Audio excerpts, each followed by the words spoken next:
వస్తోంది. వామనమూర్తి పాదాలు అందులో పెట్టారు బంగారు పళ్ళెలు. కడుగుతున్నటువంటి బలిచక్రవర్తికి ఆ పాదాలు ఎలా కనపడ్డాయో పోతన గారు వర్ణించారు. బలిదైత్యేంద్రకరద్వయీకృత జల ప్రక్షాళన వ్యాప్తికిన్ జలజాతాక్షుడు సాచ యోగి సుమన సంప్రార్థిత శ్రీదములు.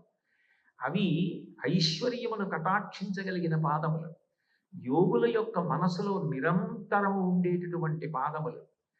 అక్కడతో పోలేదు. సంప్రార్థిత శ్రీదమున్ కలితానమ్ర రలమా లలాట పదవి కస్తూరికా శాదమున్. అంతటి మహా ఇల్లాలు అందరూ ఏ లక్ష్మీదేవి అనుగ్రహం కావాలని కోరుకుంటారో, ఏ తల్లి కడగంటి చూపు నాకు కావాలని కోరుకుంటారో, ఆవిడ ఆ శ్రీమన్నారాయణుడి యొక్క పాద రేణు ఒకటి స్వతంత్రంగా ముట్టుకుని తల మీద వేసుకుంటే చాలనుకుంటుంది. అది భాగవతంలోనే ఉంది. బహుకాలంబు తపించి